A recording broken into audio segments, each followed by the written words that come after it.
Good evening, everyone. Welcome to another episode of No Credentials Required, where you don't need a press patch to talk sports. We are presented by Belly Up Sports in association with Godzilla Media.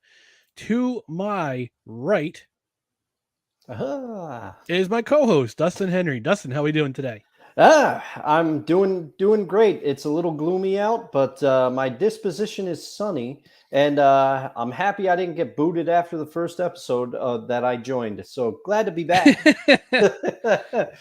No, you're staying on. You're staying on for you're with us forever. Just kidding. I'm just kidding. All right, sounds good. All right, I had before some chicken tikka masala. I'm ready to nice. go. How about you? How are you doing? I had myself a carne. I treated myself to a carne asada burrito from a local place in Boston Spa before I showed up, and I got a belly full. I'm caffeinated. I'm hydrated. I'm ready to rumble. All right. All right. Before we get into this week's show, I just want to remind you to go to our social media channels. Follow our social media channels right here below: Twitter, Instagram, and TikTok at NoCredsREQ, Facebook.com/NoCredsREQ, YouTube.com and look for No Credentials Required. Hit subscribe, hit notifications. That way you know when either we go live or we have a video uploaded. If you're listening on the audio side, subscribe. Our main hub is Spreaker. However, you can also listen on Apple Podcasts, Spotify, iHeartRadio, Amazon Music, TuneIn, wherever you listen to podcasts, whatever platform, take a listen. And also, if you can, rate and review. 5 stars rating is preferred. Leave a review. I might even read it on the air. Dustin, we actually did get a comment last week about 6 days ago after our last live stream, Mm-hmm. All right. and it's not what you expect. Okay, tell me more. Okay, so the comment is in German. All right. Well, I never took it. I took Spanish myself, so this will I be interesting. I took French, but I'm gonna do my best to try to read.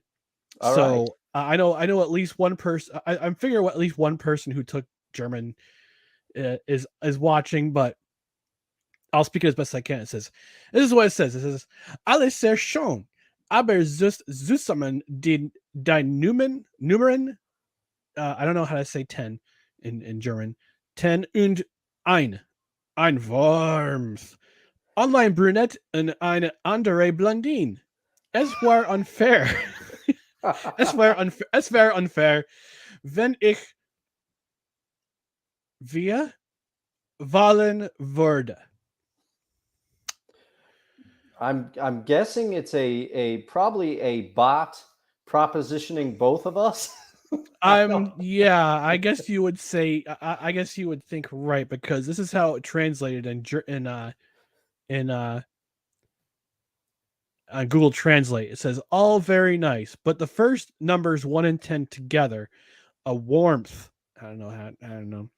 Oh man. Online brunette and another blonde. It would be unfair if I chose 4. So I'm guessing it's a porn site. I think this guy was Yes, trying to advertise. probably.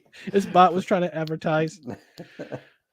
But I did say, hey, to be fair, I did say if you leave a review, I might even read it on the air. Yeah, we are men of our word here at No Credentials Required. That is true. All right, so let's get into NFL Week 1 reactions. Dustin, this week was NFL Week 1. We got a lot to cover, 16 games, all 32 teams in action. We're going to start with Thursday night's game, the premier game of the season, the 2022 season, with the Bills absolutely pounding the Rams by Oh the yeah. tune of 31-10. What's your take from this game, Dustin? Is it just, I don't know if you watched it. I was going back and forth between a bunch of places, and I was watching it actually with my buddies Levac and Gaz at the Owl Sanctuary on Wolf Road. So Oh, excellent. also, well, I call it the Owl Sanctuary. It's actually Hooters. I'm really sorry, but That's a good to all one. my female friends and family watching or listening, I'm very sorry. I went there. Well, I know it's only week one, and I don't want to overreact because you never know what to expect from week one. That's part of the reason that that makes week one so great. The blinders come off, the whole playbook is open. Nobody's shortening anything from the preseason anymore. But my initial reaction is, boy, the Rams might not be as good as we thought they would be. The defense looked terrible in that game. Jalen Ramsey, for all his trash talking or whatever, whatever he said before the game, he got absolutely torched by Stephon Diggs.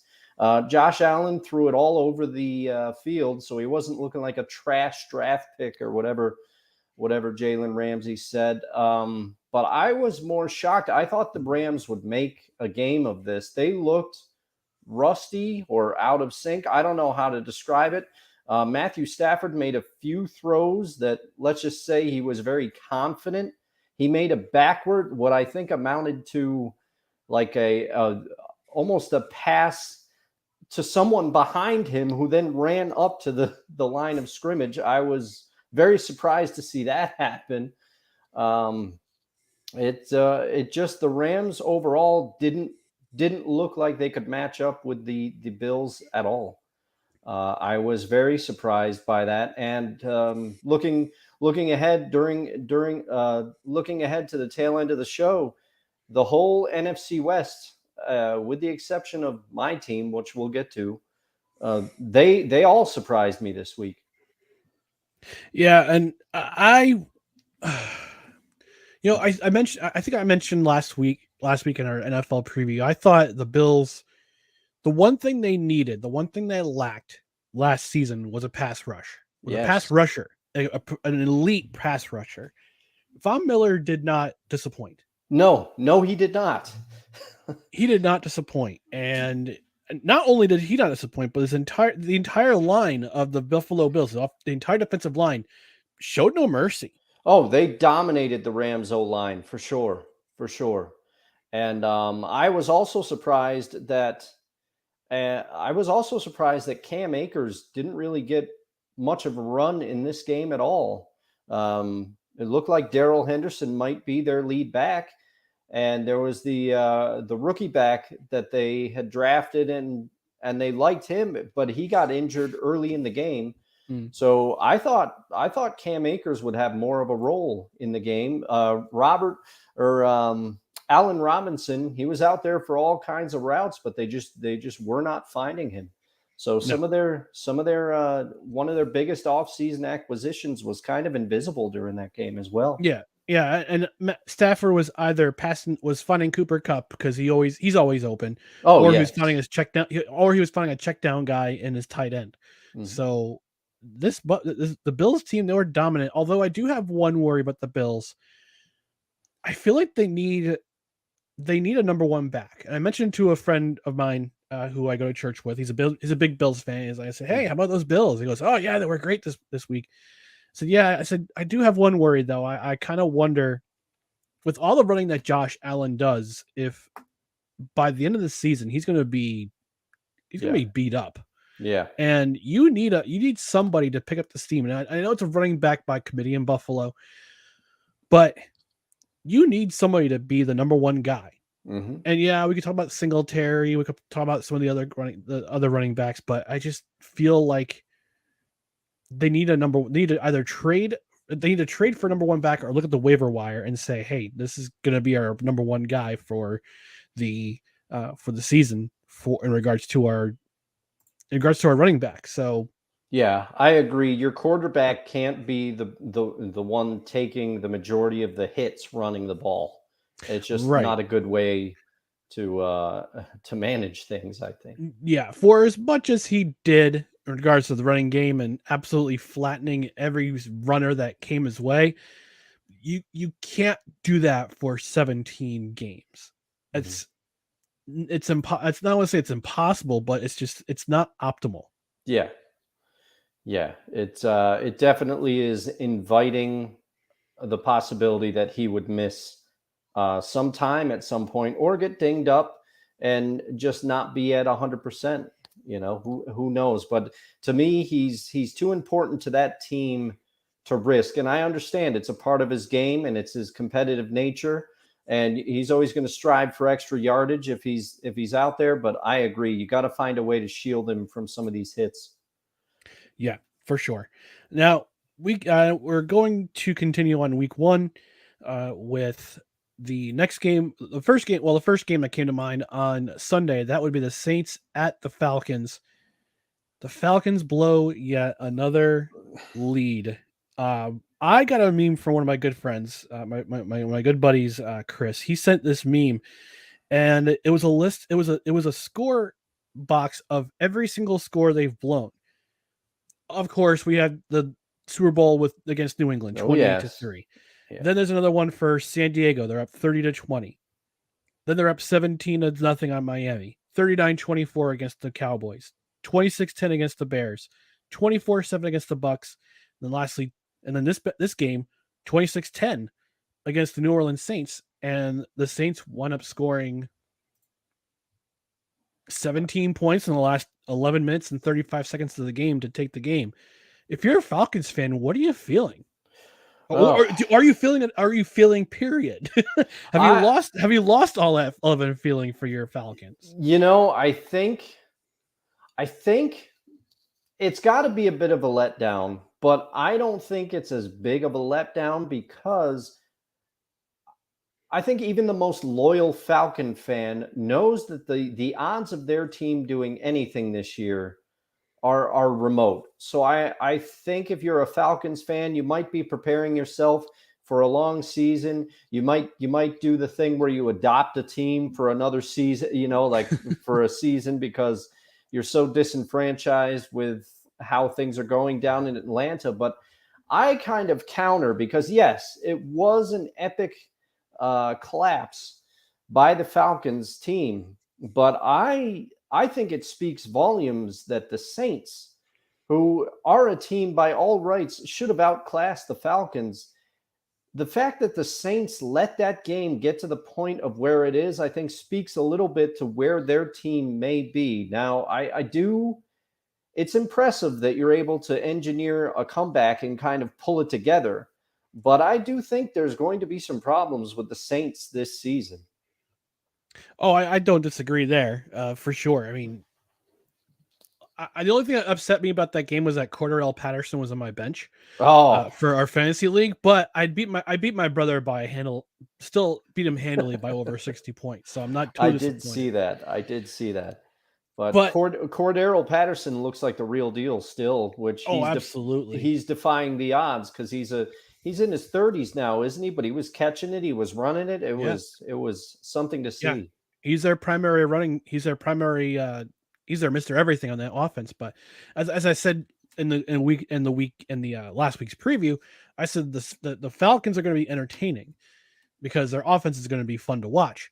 Mm-hmm. Their defense is going to be their letdown. Of course, what did they do? They blew a 17-point lead in the last 10 minutes of the game. They had a chance to win it they had a chance to win it with seconds left, with Young Hui Koo coming in for a game-winning field goal, but that was blocked. He missed that. Yep.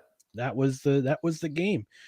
Next game on docket, Browns over the Panthers 26-24 in the Baker Bowl. This one was actually more entertaining than I think everyone expected. I mean, Baker Mayfield was doing Baker Mayfield things. Panthers fell down early. I think they were down at one point 10-0. Baker scores a touchdown. Panthers come back. They get a field goal with less than 2 minutes left, and then Browns go ahead and win the game with just a matter of seconds left. But I was watching on Red Zone. This is the beauty about NFL Red Zone. Besides there being 7 hours of commercial-free football every single Sunday for the next 18 weeks, is that you get a glimpse of every single game at key moments. And there were some key moments in this game.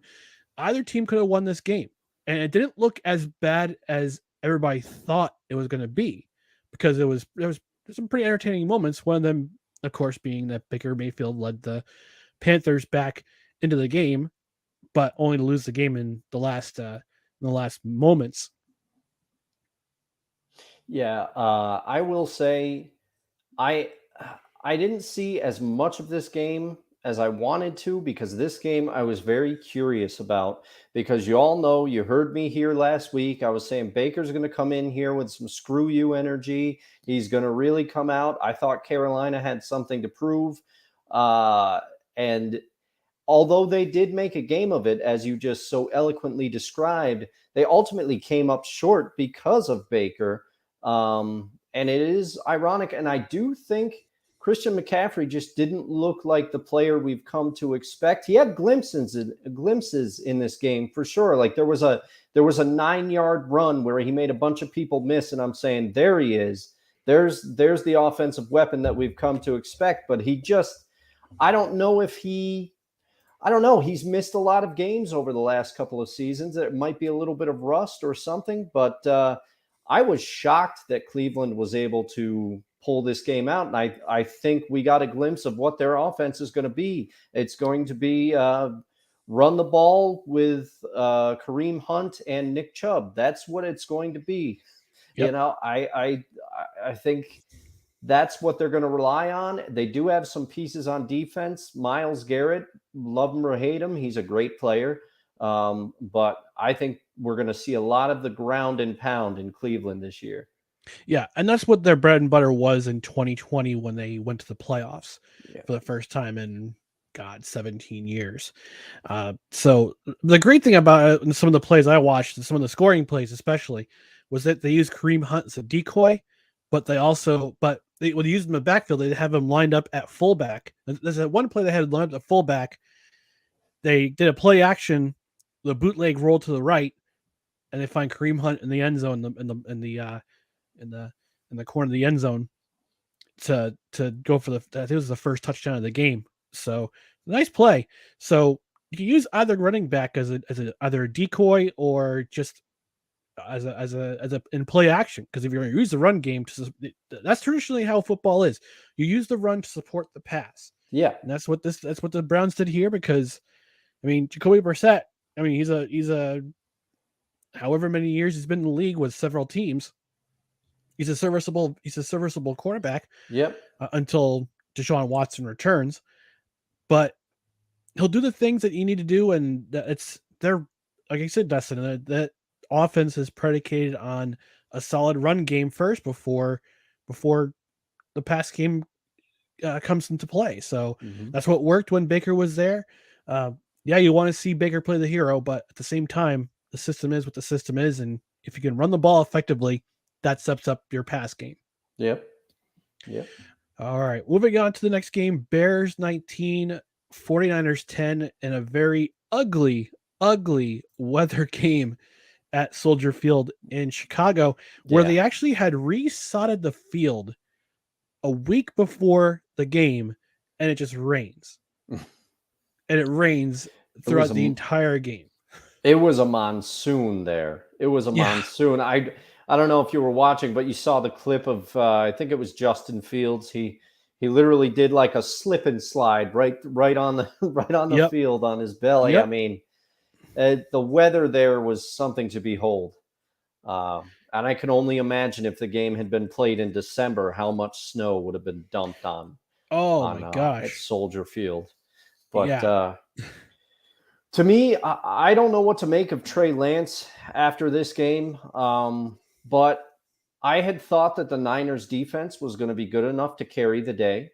And it was, let's see, I'm trying to think.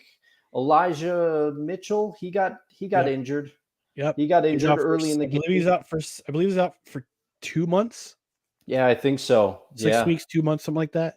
Yeah, so for those of you who play fantasy, go out and grab Jeff Wilson Jr. But I was just shocked that the Niners, to me, I mean, Deebo Samuel, he came to play as he always does, but I was surprised that the Bears hung on, made this a game, and ultimately got the victory. I really thought, I kept waiting for the 49ers to just kind of pull away from the Bears, and it didn't happen. And you have to wonder how much of this game, this is the first NFL game we've seen from Trey Lance as a starter, I believe. And you have to wonder how much the weather affected him. you have to wonder if Niners brass is looking over their shoulder saying, we've got a guy in our locker room that's won us games before. Do you think they go with a hair trigger and put in Jimmy Garoppolo? And if not, how long before you think that happens, if it happens? I think they'll be fine. Mhm. The weather does certainly play a factor in these games, especially in places like Chicago, New York, Buffalo, even Yes. Miami, where it could be around 1 minute it could be sunny, the next minute you could have a monsoon, like Yep. you said. So the weather definitely played a factor. If the weather was different, I think it would have been a different outcome. But Okay. the Bears came to play. A They full did. credit to the Bears. The Bears. Um, I give them full credit for showing up to their home stadium and giving the 49ers what for. Mhm. So, Justin Fields had an pretty impressive day. I mean, circumstances notwithstanding, uh, but the Bears did their job, and they they take the dub. They Mhm. take the dub. All right, next game, Steelers with the win in Cincinnati, 23-20 in overtime. This game was drunk. This game was drunk. I think most of social media, if you were following this past Sunday, I'm pretty much sure every single tweet or every single tweet or post on social media was this game is drunk because of all the things that happened. Steelers go up early. The Steelers go up 20-7. Bengals come back to tie it in the waning seconds. Extra point is blocked. There's a missed field goal by McPherson. Then there's a doink shot by the Steelers kicker, and it comes down to the last minute, and Steelers wound up uh, pulling out the victory with that long field goal at the end. But yeah, this game had just about every twist and turn. I mean, Yes. Yes, from this game. I would say, especially for week one, this is everything that you want in a game. This is why you realize how much you just miss football and how much it does entertain you. And I would say this is the game that if somebody had never watched football before and they came to you and they said, why do you watch football? I would sit them down and I'd have them watch this game because it was better than any soap opera or any TV show that you can write. It was one of the best forms of pure entertainment, and you had to wonder if a writer from WWE was trying to write this game out. But Yeah, Triple H is in the locker yeah, one of the media booths yeah. somewhere going, "All right, now have him do this. Yeah, yeah. This I have him do mean, this move." it was unbelievable. But honestly, for me, the point that stuck out most to this game is the play of one Joe Burrow. Yeah, I think he had Yeah. 5 total turnovers. I mean, Yeah. it Yeah. was a lot of people are saying, "Oh, the Steelers won that game." I would say it was more of a case of the Bengals losing that game. I think credit to the Bengals for not giving up and coming back to tie it and do all those things. But I just feel like they lost that game more than the Steelers won that game. That's my No, opinion. I don't disagree with you there. You can't fall behind that early and try to play catch up. You can't. You can do that for a week. You Mhm. can't do that for 17 games. So No, not at all. a lot of this had to do. I think part of it was the Steelers defense came to play. Pick six early by Micah Fitzpatrick, that set the tone for the defense for the rest of the game, Yeah. and they wound up holding on at the end. But that defense was just really impressive. I mean, T.J. Watt. I Mhm. mean, Yeah. if you're a Steelers fan, you're breathing a sigh of relief because he's only out for 6 weeks. Oh, okay. Yeah, I didn't know how long he was going to be out for. Yeah, he's only out for 6 weeks. So, but I mean, he still had an interception. He had an interception, I believe. Let's see how many. Alex Highsmith had 3 sacks. T.J. Watt had a sack and 3 tackles for loss to go along with an interception and 6 tackles. I mean, Yeah. this defense was giving the Bengals fits today Mhm. or on Mhm. Sunday, excuse me. So Yeah, I am not surprised by that. I have no love for the Steelers. Yes, I am still holding a grudge from 2006, but but but if you rewind back to last week's show on the preview, I said the Steelers do have a proud defense. They have a Yep. couple of guys on there besides Watt. They have Cam Hayward as well. He's Yep. a if I'm not mistaken, he's a defensive captain. Those guys come to play. And he had a sack last week too. This Yeah. past week. Yeah. So if you're the Steelers defense in your fantasy, good for you. Good for you. All right, moving on to the next score. Eagles 35. I'm sorry, Eagles 38. Lions 35. The Eagles defense almost blew this game too. Yeah. This was also a very entertaining game. Yes. Even if you were a Lions fan, you get the loss. You still gotta be proud of how the Lions played, because in the past, if the Lions went down big, there was no They hope. wilted. They wilted. Yeah. They wilted, but they were down 38-21. They scored 2 touchdowns. They tried to they made a game of it for sure, and they didn't give up. They came back, but unfortunately they just fall short. Yeah. Yeah. This to me was also a very entertaining game. I was pulling for the Lions at the end. I was hoping that they would pull it out. I thought it would be a great story. But the Eagles, in some ways, they played as we thought they would. AJ Brown, he's still good. He looks like he looks like he belongs, and I think as the season goes on, he and Jalen Hurts are going to be quite the connection together. But their running game, I don't know what Miles Sanders did to anyone, because they just refuse to use him, whether it's Boston Scott or whoever else they had run the ball in there. They just don't seem to give Miles Sanders the opportunity to seize a game or ice a game or do anything. It's always a mix of running back. So that's the one thing I don't understand. But yes, you are right. The Eagles defense, they left a lot to be desired. Yeah, I mean, even with the 1 pick six that they had, it was still they almost lost the game at the end. Yep, they almost blew it. I mean, Miles Sanders did have a touchdown. They had 1 rushing touchdown, but yeah, James Bradbury, the former Giant, had the interception return for a touchdown. DeAndre Swift had a touchdown. Amon-Ra St. Brown had a touchdown. Yes. Did you see the thing that Amon-Ra St. Brown and Equiminius St. Brown, they scored like 3 minutes apart, I think? Oh, no, brothers in the NFL. Oh, wow. Wow. But if you're looking at the box score, I mean, Jared Goff had an okay day. He was only sacked. I mean, both these quarterbacks were only sacked once. Jalen Hurts did a lot of his damage both in the air and on the ground. Hurts had 90 yards rushing to go with 243 yards passing. So, and AJ Brown, 10 receptions, 155 yards. AJ Brown doing AJ Brown things. Yes, as his fantasy owner, I was thrilled. And as Jalen Hurts. As Jalen Hurts fantasy owner, I was also very, very pleased with that result. Moving on to the next game, Colts Titans 20-20 tie in week 1. This was another one of those games. The Titans went up big early. Colts went up rallying, 17 unanswered points. Rodrigo Blankenship misses a field goal to win the game. And it's reported that he's actually going to be released by the team, but there's no confirmation as of yet. There's reports that he might be released by the team.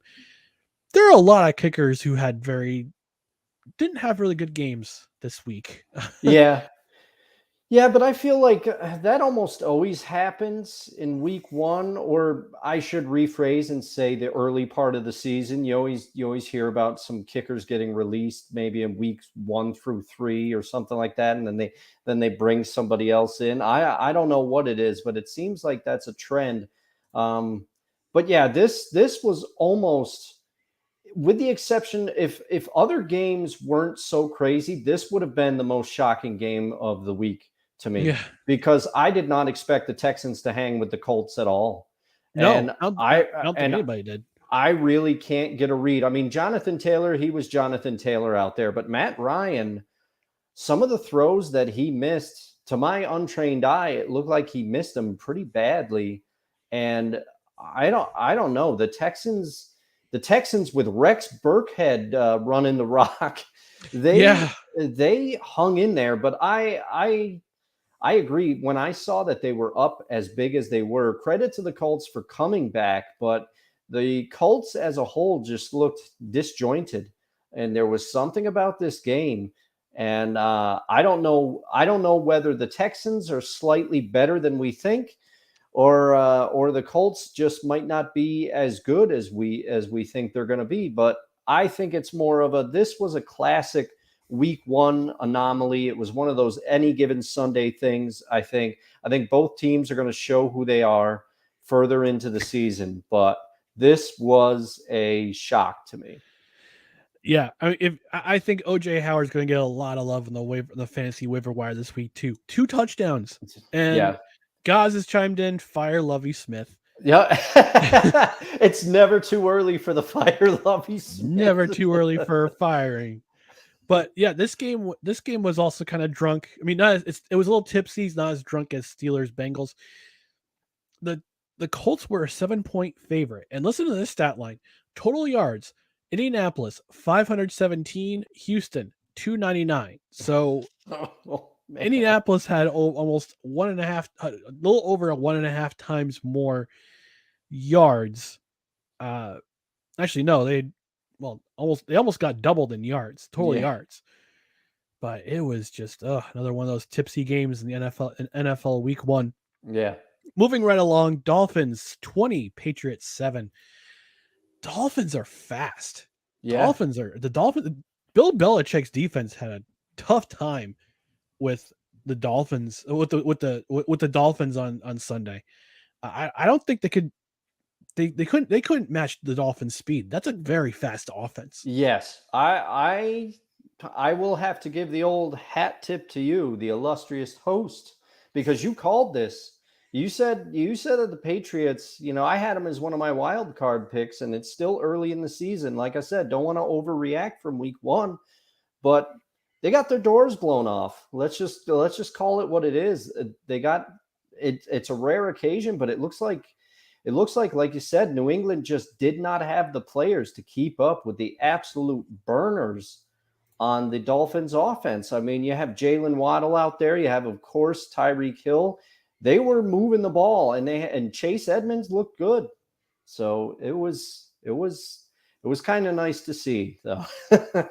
Oh no, don't get me wrong. Anytime the Patriots are humiliated, whether it be by another AFC opponent or just overall, I love to see it. Mac Jones stat line, not very impressive. 21 of 30 for only 213 yards and an interception, which was actually a pick 6, and a touchdown. Was sacked twice. Tua was sacked for three. Was taken down for 3 sacks, but he still had 270 yards and a touchdown. That a long catch and run to Jalen Waddle for a long score. So it's going to be interesting to see what the Dolphins do next week. I mean, week 1, we always talk about overreacting to week 1. I wouldn't consider, although I really wouldn't consider this an overreaction just because of the way the Dolphins came to play against a very, Bill Belichick's coaching in his 478th game, and Mike McDaniel's was coaching his first game. Yeah. But anytime a coach gets a W over Bill Belichick, arguably one of the greatest coaches of all time, that's always had that to hang your hat on. Yeah, certainly. All right, moving on to the next game. Ravens 24, Jets 9. I'll address this more in another segment, but this was just not I mean, I watched Red Zone for the 1:00 games. I did not watch Sunday Night Football. Instead, I watched I actually recorded the Jets game and watched that game, and they seemed to be in it for the majority of the first half, and then things they just couldn't move the ball on offense to save their lives, and the Ravens also took advantage of a couple of mistakes by the Jets that seemed to turn the game around. But Lamar Jackson, he is who he is. He's actually turning into a. I'm hoping he'll turn into a pretty decent pocket passer. Mm-hmm. And early in his career, you could use him in the run game, but Yes. you can only do that for so long. We talked about with Josh Allen. You can only your shelf life for that kind of play is only for a couple seasons before you have to develop into a pocket passer. Cam Yes. Newton never really seemed to do that, and No. now he's jobless. Yeah. So And it's because of the toll that the injuries took on his body. And I mean, yeah, Cam is a big bodied guy. There are few quarterbacks out there that are as big and physical as Cam Newton. So, yeah, it adds up. I mean, look at Robert Griffin III from a number of years ago. He got that injury, that knee injury, and he was oh never the same after that. oh, it was terrible. Yeah. That knee injury itself was terrible because he was on his way, Oh, yes, he was. He really was. but But I didn't see much of this game, if I'm honest. But I I agree with your assessment. The Jets hung around, and I kept kind of waiting because I'd see like glimpses of the score, on the bottom line, and I'm saying to myself, when are the Ravens really going to take off in this game?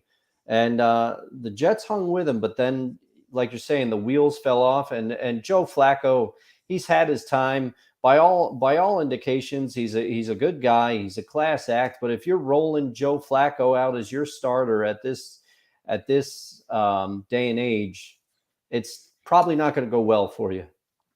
I'd also like to personally apologize to Gaz for trying to convincing him to take the Jets with the points because they were 6.5 dogs. He had them in a 17 parlay, and I just want to personally apologize for convincing him to take the Jets at 6.5 dogs, 6.5 point dogs. But moving right along, next game, Jacksonville Jaguars at the Washington Commanders. Commanders win. They rally to take the game 28-20. Oh my gosh, this is actually my nomination for most entertaining game of the week. Mhm. This was a fun game to watch, uh, just based off of Carson Wentz, 2 interceptions, yeah, but he also had 4 touchdowns, two of them to two of them to Dotson. Jahan Dotson, Yeah. who was who's one of their draft picks. He was a high draft pick, and he impressed. He had Mhm. 3 receptions, but 2 of them were touchdowns. Yeah. Yeah. I mean, he was looking very good. He looks like he's going to be a player. And their running back, his name is escaping me at the moment. Antonio Gibson. Yes, Antonio Gibson also looked good, because there were stages last year where he was disappointing, and he was also hurt for some of that, if memory serves. But Yep. last year they had like J.D. McKissick was in there, but I just feel like Antonio Gibson surprised me, and it did surprise me how competent Washington looked. When was the Yeah. last time anyone said that? Especially on offense. Carson Wentz had 313 yards. Again, yeah, he had 2 picks, but he had 4 touchdowns. One to McLaurin, one to Curtis Samuel, 2 to Jahan Dotson, including the one that gave him the lead permanently. But watching on Red Zone and just seeing them, the offense just kind of come to life. I don't know if Carson Wentz is the long term answer, although he's still in his 20s. I mean, Mhm. we keep forgetting he's still a young dude. He's Yeah. still a young guy in his. I think he's in his mid to late 20s. So Mhm. he's bounced around the league for a couple of years, being with a couple of teams, but he's not that bad of a quarterback. No, no, he's not. And part of the reason he's bounced around a little bit is apparently he's not the best in the past. In the past, I should say. He's not There have been rumors and rumblings that he's not necessarily the best teammate, and that in the past maybe he tends to rely more on his talent, and he can be tough to coach. These are all just rumors and things that have been reported in articles over the years. But maybe we all have to remember, I did a bunch of stupid stuff in my 20s. And as we grow up, sometimes some of that dissipates. So maybe he's turned the corner, because we all know that he has some athletic ability, and he's gifted enough to play quarterback in the NFL, which is something not a lot of people can say. No, I think maybe like 0.1% of the population can say I played the NFL. Yeah. Carson Wentz is one of them. So, Yeah. oh well. I will say too, on the Jacksonville side of the ball, they looked like an NFL team this game. A lot of people expected them to be better after the Urban Meyer departure, because that was just such chaos. But I will say the biggest thing I took away from this game is that Trevor Lawrence, maybe he will be as good as people believed he will be one day. And also Christian Kirk, in the short term, he looked to be every bit the signing they expected him to be this offseason. Well, I guess we now found out he reset the market for a reason. All right, moving right along. We're getting to the 4:00 games. First game, the New York Football Giants pull out a 21-20 upset of the Tennessee Titans in Nashville. Man, this game had a little bit of everything. My oldest brother's a Giants fan, and I kind of was busting his chops about Daniel Jones, but listen, Saquon Barkley. Yeah. I mean, for me, he's my player of the week this week. He is for me as well. 194 total yards and a game-winning 2-point conversion. Yeah, he looked. I think he reminded everybody, "Hey, look, this is what I can do." And I'll shout him out if he happens to be watching. But my uncle texted me.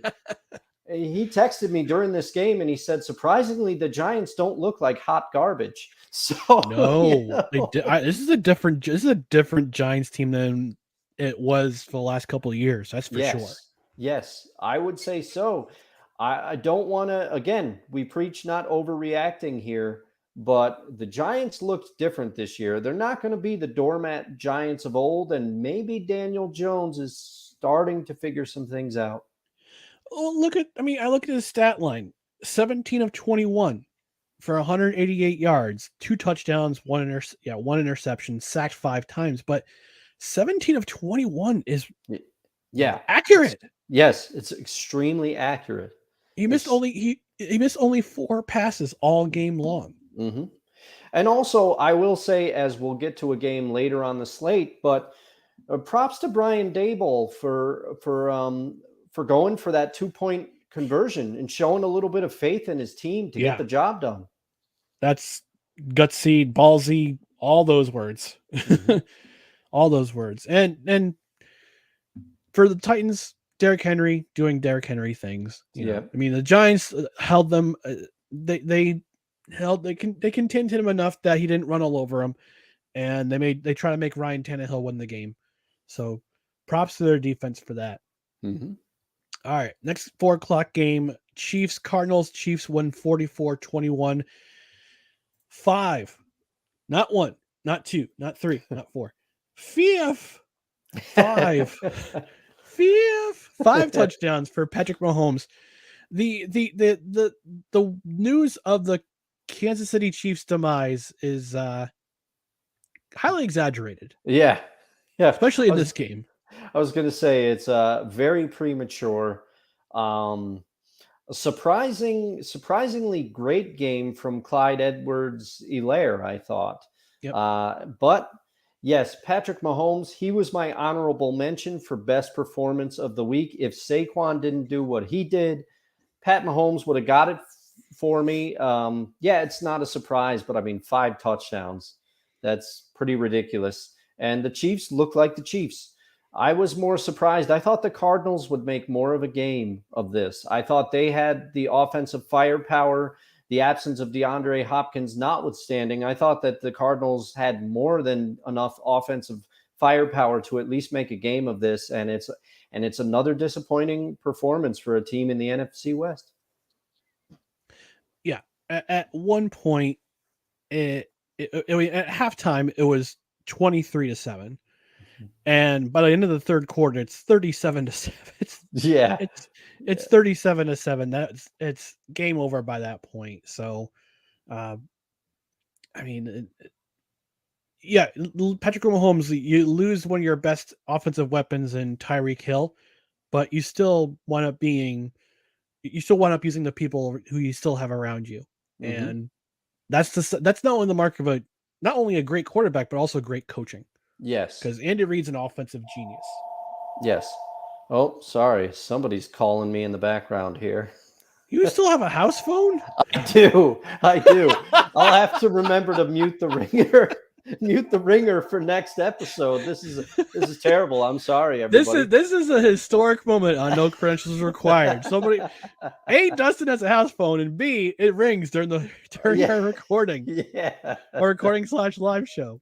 All right, moving right along to the next 4:00 game. Chargers 24, Raiders 19. Very close. Actually, another very entertaining game. Yes. An AFC West and an interdivisional game with the AFC West.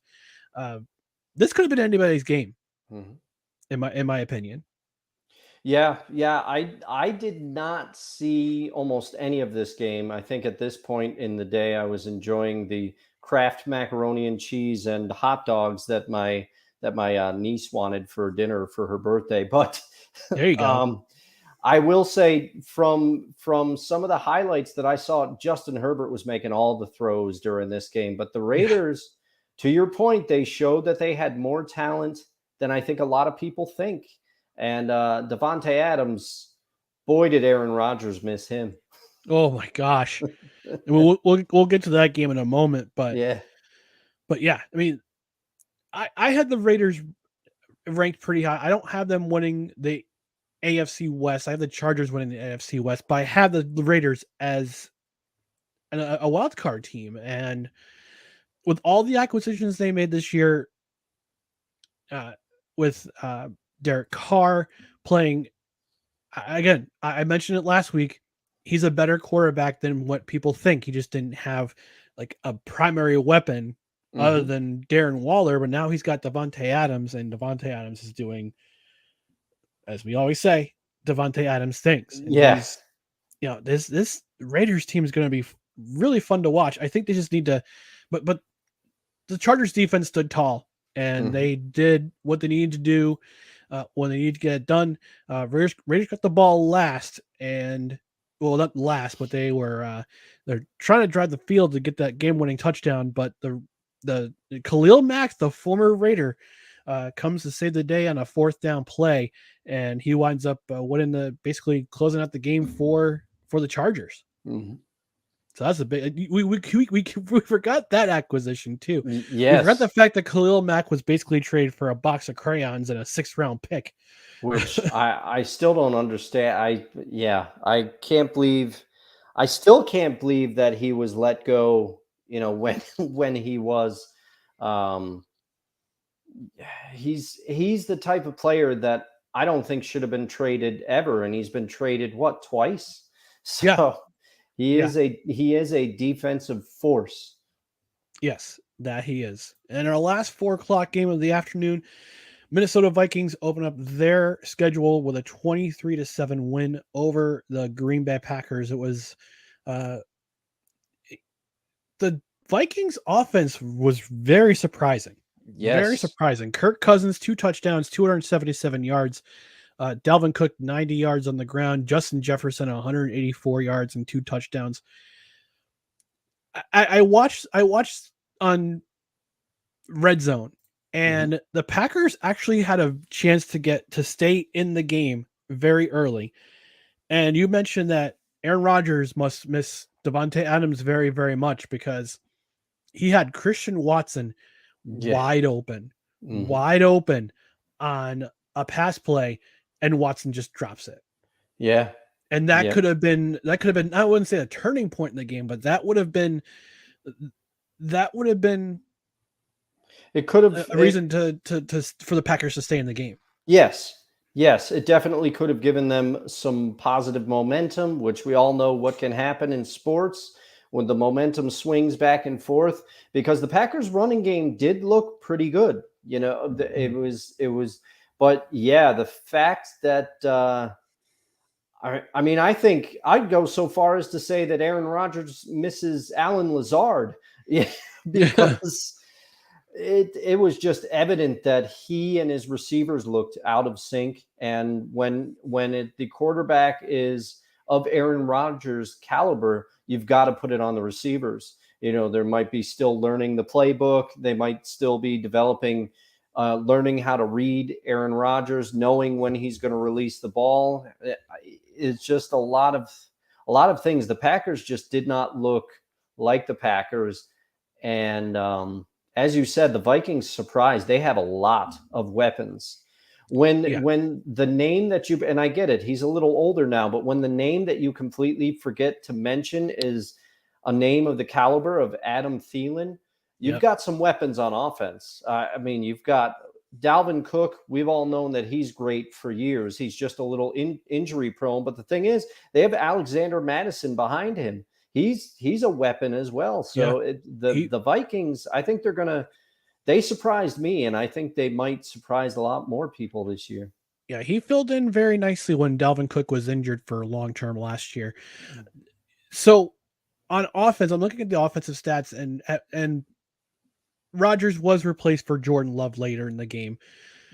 But for Green Bay, their leading receiver this day was running back AJ Dillon with 5 receptions. That's how. I think Aaron Rodgers misses Devontae Adams very, very much. Also, a word to Matt LaFleur: don't say that you hate the skull horn, because that is bulletin board material, my friend. Yeah, and guess what? They're in your division. You're going to have to play them again, and you best believe you are going to hear that horn an exhaustive amount next time. Yep. Absolutely. Absolutely. Our Sunday night game was Tampa Bay at Dallas. Tampa Bay beats the home Dallas Cowboys 19-3. The Dallas Cowboys, the only team that did not score an offensive touchdown in this week. Part of the reason why is because Dak Prescott left the game with what is now a fractured right thumb. He's out 6 to 8 weeks. But I gotta ask you, Dustin. We talked about this a little bit in the green room before we went live. Is Jerry Jones becoming this century's Al Davis? Well, as I said, I would say that I think he's kind of already there. I think Jerry Jones gets a pass because the Cowboys had more recent success than Al Davis. A lot of people forget Al Davis was considered an offensive genius for his time, and he had a lot of innovations in the game, and he did a GM. He's been a coach. He's been an owner. Al Davis did a lot before he became, I would say, to put it politely, out of touch with the game. Jerry Jones, I think, gets credit for a lot of the things. First of all, he fired Tom Landry, but he did bring in Jimmy Johnson, and that's who I think was the mastermind behind a lot of those 90s teams that everybody remembers so fondly. Those early 90s teams, for sure. I think Jerry gets a pass. And it's also because the Cowboys are one of the most recognizable and marketable brands in sports. But Jerry has not been putting a great product on the field for years now. And I feel like the Cowboys perpetually underachieve. Cowboys are going to cowboy, as I say. And Skip Bayless had the audacity to say yesterday that Cooper Rush is just as good as Dak Prescott. I don't watch Skip Bayless for a reason. That's one of the reasons. Yeah, I am no Dak Prescott. That's scalding hot on the outside, but still frozen in the middle. Yeah. I don't pretend to be a Dak Prescott fan, but in my opinion, saying something like that is ignorant. You're going to see what Cooper Rush can do. There's going to be a lot of running in Dallas going on. Let me tell you that, because Cooper Rush, he is not on the same level as Dak Prescott. Not even close.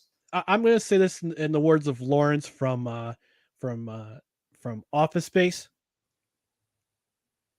No. Yeah. No. Yeah. Shit, no. Yeah. Yeah. Hell, I think you got my your ass kicked for saying something like that. Shout out to Diedrich Bader. Hopefully you're watching. Yeah, right. In our last game of the week, which was last night, Monday night, Dustin's Seattle Seahawks pull the 17-16 upset over the Russell Wilson led Denver Broncos. I watched this. My brothers and I were texting during the game. We were watching the Manning cast, and I always thought that they needed to have some sort of incentive with Manning cast in that whoever picks the losing team is grounded for the rest of the week. Yeah. Archie grounds them. Like at the end of the game, whoever's the loser, Archie says you're grounded. Like I that'd be wanted something great. like that. That would be fun. Yeah. But I know, Dustin, I don't know if you're a Seattle Seahawks fan, but this game was just the end of the game. Mm-hmm. Oh yeah, it's just baffling. Mind-boggling. Hackett, Pete Carroll said as much after the game. He said, "I'm very thrilled with his decision to go for the kick there." I mean, I am a big Seattle Seahawks fan, okay? And I will freely admit the Broncos lost this game more than Seattle won it. Did Geno look pretty good in the first half? Yes. And I have to say, he has one of the greatest lines I've ever heard. People wrote me off, but I did not write back. That is a line for the ages. But I will say, Hackett blew this game. And also, by not playing any of your starters in the preseason, what do you expect? It showed. Let me tell you, it showed. Russ, he had points where he looked like himself, but Denver lost this game more than Seattle won it. I have no illusions of grandeur. This is probably going to be the biggest game of Seattle's season. And even then, they outplayed them clearly in the first half. Geno Smith was extremely accurate.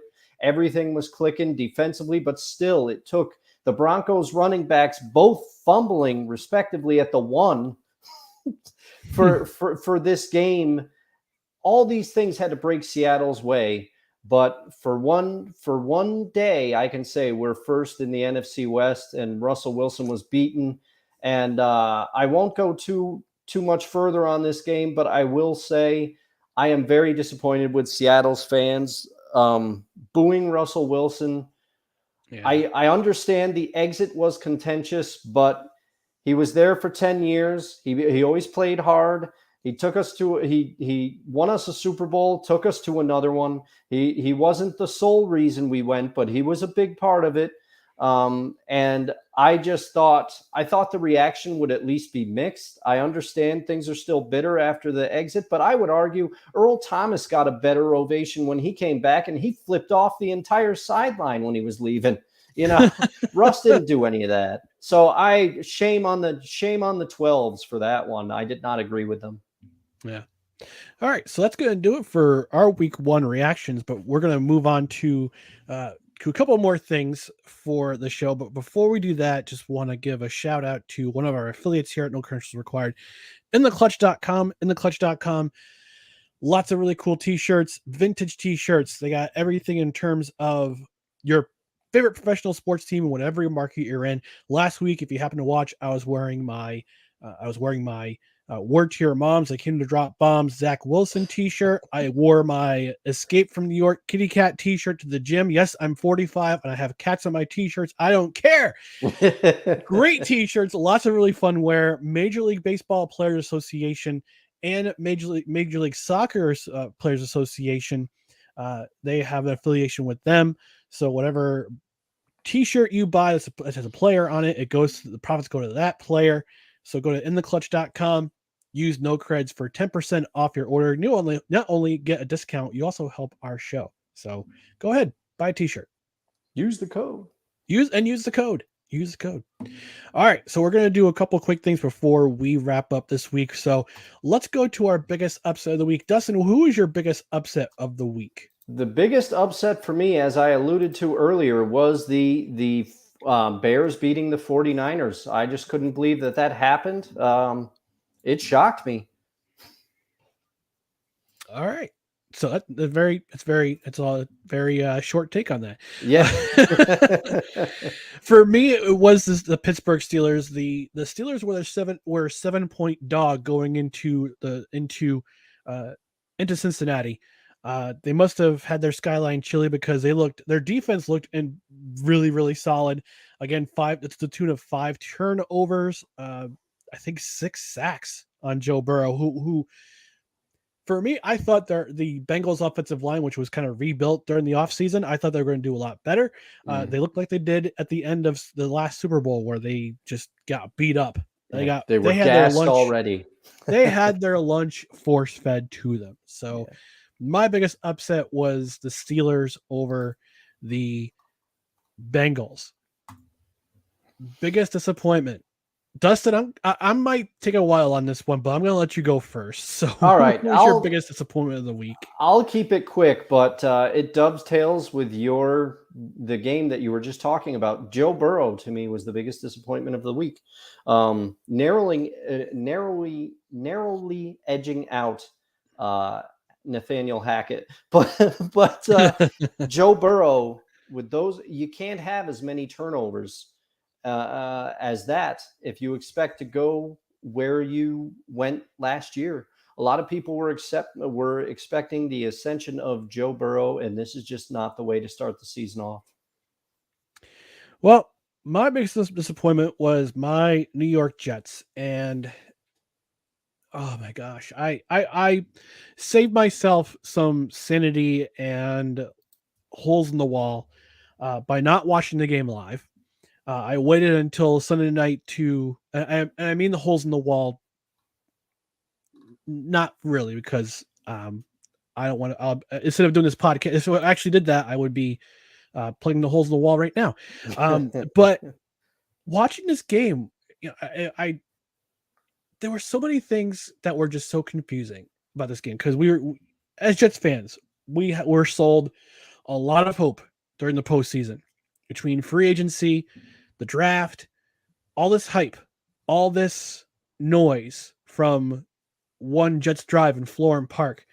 And what happened? It was a flop. It was a giant flop. The one part of the Jets I was excited to watch was their offensive line. Their offensive line was skating all game long. The Ravens' defensive line was in not only Joe Burrow's kitchen, they were also in his living room. They were also in his master bedroom. They were in his bathroom. They were in his den. They were in his study. Hell, they were in his backyard to the tune of, at one point, I think the Jets in the fourth quarter, they must have passed the ball 20 consecutive times. Because I looked at the stat line and Joe Flacco had 59 passing attempts. 59 passing attempts. Why? Yeah. Why? 59 passing attempts to 17 rushing attempts. And the Jets were rushing the ball really well in the first quarter. And here's the thing that kind of killed me the most.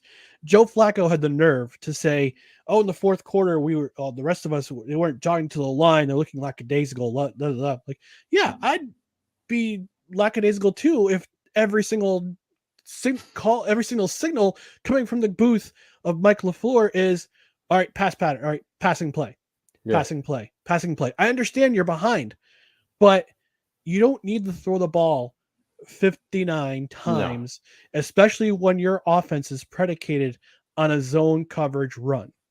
This was Joe Flacco's final stats: 37 of 59, 307 yards. If he threw for more than one touchdown, it would be very impressive. He threw for one touchdown. And, this offense needed to do something. And Joe, in yesterday's presser, Coach Robert Saleh had the nerve to say, "I've got receipts. Don't be talking crap about us. I have receipts." Yeah. Win a game. Win a game in September. Win a game in October. Don't tell me you have receipts because they're writing bad things about we're saying or writing bad things about us when you're not winning a game in September. You know when the last time the Jets won a game in September? Week 1 in 2018. The quarterback was Sam Darnold. It was before he turned to glass. So and it's any wonder that this franchise, the fan base of this franchise, when we seem to not be, when all else goes wrong, we go after each other. There's a reason why this fan base is toxic, is because we haven't had a great team. We haven't had a good team in over a decade. Yeah. And we talk about overreactions in week 1, Dustin, but this game was just this. There's just so much hidden rage that I had to get out, obviously. Well, but we're glad that you could get... Yeah, but you can only be a fan of a team for so long without people busting your chops or saying, "Oh, I'm so sorry, you're a Jets fan," or having to hear the constant jokes of being the butt of having your team being the butt of jokes and every single big media affiliation. I mean, even yesterday, Peyton Manning during the Manning cast says, "Oh, the New York Jets threw 59 times. How'd that work out for him?" Shut up, Peyton. Yeah. But you can only take this kind of thing for so, not, I won't say abuse, but you can't, you can only take this disappointment and for so long before you're ready to move on to another team. So yeah, I have a few friends that are Jets fans. I mean, you and Scott are the main ones, but I feel for you because I know what it was like to seem like your franchise didn't have any direction. But the biggest thing for me that stuck out to me was your head coach, exactly like you said, coming out and saying what he's saying. If the media is that much in your head and you're keeping a mental Rolodex of everyone who's ever wronged you, perhaps you have other things to focus on. If the media is taking that much space rent free in your head, then maybe this isn't the job for you. And you're in the wrong profession. Yeah, go back to being a defensive coordinator. Yes. Yeah. So, yeah, that's my. Hopefully, they win next week. They show the Browns what's for because they have an elf on their. They have an elf on the center of their. Brownie the elf. Browns Stadium has Brownie the elf in the middle of their stadium. You better freaking win that game next week. Oh, goodness. All right. We're moving along because we're getting close to the end of the show. Most entertaining game. I mentioned it before in our reaction, but for me, Jacksonville and Washington was the most entertaining game of the week because it was good to see Carson Wentz get on kind of a roll. It was good to see Trevor Lawrence. Yes. Turning into it took one head coach, Doug Peterson, was actually a really decent head coach when you come to think about it. But he's starting to turn the corner, I think, in his development as an NFL quarterback. Jahan Dotson, those 2 electrifying touchdown catches for the Commanders. And that was, for me, I'm watching on Red Zone. I'm like, oh, they're cutting to Commanders Jaguars again. Okay, let's see what's happening here. So that, for me, that was the most entertaining game of the week. Dustin, which was yours? Mine, for all the reasons that you detailed earlier. I won't have much more to say about this game, but for me, it's that Pittsburgh Cincinnati game. That game had everything you could ever want in an NFL game. As I said before, if somebody had never watched football before and they wanted an explanation as to why I watch it, I would sit them down and say, watch this game. Yep. It was just to have a game like that out of the gate. But overall, I would say the quality of games in week 1, we didn't have that many blowouts, Cardinals, Chiefs notwithstanding. And obviously we knew that Vikings, Packers was going to be out of reach. But by and large, there were some games that went down to the wire, including Monday nights. Bafflingly, it shouldn't have gone down to the wire, but it did. It did. All right. So last couple of things before we go and this will be the last thing on the docket, our hottest individual take of the week. Dustin, I'm going to have you start because we talked about the Monday night game, and You mentioned, actually, you kind of mentioned it before, but it's Yeah, worth reiterating the reception that Russell Wilson got in Seattle when he took the field for the Broncos. yeah. I was very disappointed. I came home, I turned that game on. Maybe it was the mood I was in because I had just come from a wake, but I turned that game on and I'm like, you kidding me? I knew that there'd be booze smattered in there, but people were acting like Russell Wilson spit in the face of the franchise and trashed us in the media and said all these things. Now, he did come out and say that the Seahawks attempted to trade him previously before. To his recollection of things, it was twice before. Seahawks brass says they only tried to do it one other time, and it was to the Cleveland Browns. They reached out to the Cleveland Browns. But even at that point, he said, but I understand it's a business. I think there's a lot of bitter Seattle fans. I think there's a lot of new Seattle fans that are only used to the success of the Russell Wilson era.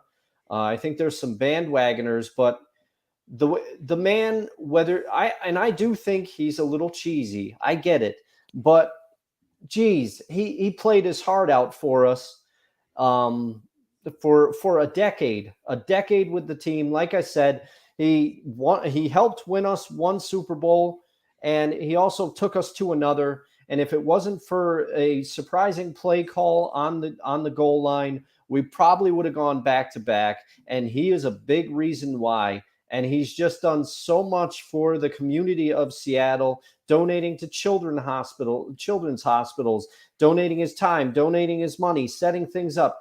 I just thought that the reception that he got coming back was unwarranted. I knew there was going to be some boos, and I get it. Once the game starts, it was fantastic. The Broncos had a bunch of false start penalties and things, but to do that when he's running out of the tunnel, he didn't deserve that, I didn't think. All right. Yeah. Now, my hottest individual take of the week is that the Atlanta Falcons should be demoted to the XFL or the USFL because there's no way over the last 6 seasons they can blow this many leads this late in the game. And I mentioned at the beginning, in the top of pretty much near the top of the show, where one of my buddies sent a meme saying the Falcons lost all of these games, and it started with Atlanta 28-3 over New England, 2:38 left in the third quarter, and he surrendered 25 points in the third and fourth quarter. The next game, Atlanta 30, San Diego 20. Well, San Diego, now Los Angeles Chargers, in my opinion, should still be San Diego. The Spanos did the city of San Diego dirty on that one. But yeah. Fourth quarter, 5:59 left, 10 points. They're down 10 points. Up 17-0 against Miami, 12:50 left in the third quarter. Up 39-24 with 4:57 left against the Dallas Cowboys. That was, I think that was in the pandemic 2020 year, and they wound up surrendering. I think they wound up losing that game by 1. Oh, yeah, I think I remember that game. Up 26-10 over the Bears with 6:22 left in the fourth quarter. Up 24-7 on the Buccaneers, on Tom Brady's Buccaneers, when the Falcons were 4-9 and the Bucs were 8-5, and looking every bit as the guys as a team that was going to probably win home field advantage that season. But up 24-7 with 4:35 left in the third quarter. Then lastly, the most recent game, up 26-10 over the Saints with 11:35 remaining in the game, and you give up 17 points in a matter of 10 minutes. And as I said, I don't know how long, and there are certain teams certain fan bases that the misery index is just off the charts. Yeah. My Jets. Yep. I'm pretty sure the Browns, the Falcons, the Jaguars, which, the one fan they have. Yeah. But they're a long way away from the days of thunder and lightning, that's for sure. Yeah. But the misery index has to be off the charts. And for the Falcons, I just don't know how you could be a franchise for that. I don't know how long Arthur Blank can stand it as the owner, not only the owner of the Home Depot, owner and creator of the Home Depot, but also Atlanta Falcons football franchise and Atlanta United soccer club. But you can only take this so many leads blown for this long without going how does this happen? Yeah. And with the XFL coming back next season, having an affiliation with the NFL, I kind of wonder if there's going to be a relegation system coming in the works. And I would start with the Atlanta Falcons to be honest with you. Oh man. So You're gonna get the ire of a lot of people in the Big A, but who yeah, knows? They probably agree with you. I'm gonna get the ire of all 5 football fans in the ATL. Yeah, great for sure. All right, we're gonna wrap things up in just a moment, but first we gotta tell you about one of our partners at Godzilla Media, and that is Mohawk Honda in Glenville, New York. They want to buy your car. They can find what you're looking for locally in the state, up and down the entire eastern seaboard, but they want to buy your car. And for the way that used cars are going right now, with the demand that's out there, they'll buy it for more than it's worth. In some cases, you may be able to sell it for more than it's worth. And of course, the supply chain is still facing challenges, it creates a great selling opportunity for you. As always, team at Mohawk Honda will make the buying and selling experience very easy. You can talk with Cars with Kern Swoboda, Trust Trav Landry, Louis the VIP Moran Morales, Drive with Deanna Coles. You also talk with my guy, Easy Evans Whalen. He got me in the front of a 2016 Honda HRV. It's a great car. Or you can talk to the man in charge, General Manager Greg Johnson at Mohawk Honda on Freeman Bridge Road in Scotia. They want to buy your car, and they go out of their way to please you. Now, before we go, Dustin, before we went on air, I told you I had a gift for you. Yeah. And I got to watching Predator the other day. It was on Sundance Channel. And their end credits have been memed all over the place. Yeah, you could put whatever song, like the step-by-step credits song, Full House, like any kind of credits. But I kind of went above and beyond, and I think you'll be happy with this. All right. Hi, everybody. Hi. And hit it.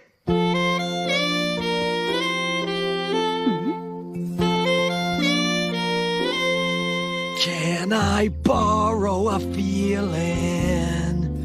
Could you lend me a jar of love? Hurting hearts need some healing. Take my hand with your glove of love.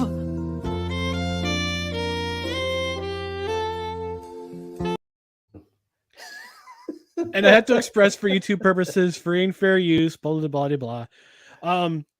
If you're that was if you're fantastic. Thank you. If you're listening on the audio side and the podcast side, I'll have it up. I'll have it up on our YouTube channel after the show. Please, I think you'll like it. If you listen on the podcast side, please go over to the YouTube channel, subscribe, and mash the bell, because you're going to get a surprise at the end of the episode. Yeah, and I'll even put that as a separate video too. So yeah, definitely mash that subscribe button, and hit the notification bell, ring that bell. All right, that will pretty much do it for us at No Credentials Required. Dustin, where can the people find you individually? Oh! You also need to mention your Extra Life. Oh, Extra yes. Life fundraiser. Yes. I am really quickly. I am raising money. I've done it for this will be my 5th year doing it now. I'm going to attempt to play video games for 24 straight hours on Saturday, November 5th, I believe. It is game day this year. I will be raising money for the Bernard and Millie Duker Children's Hospital at Albany Med.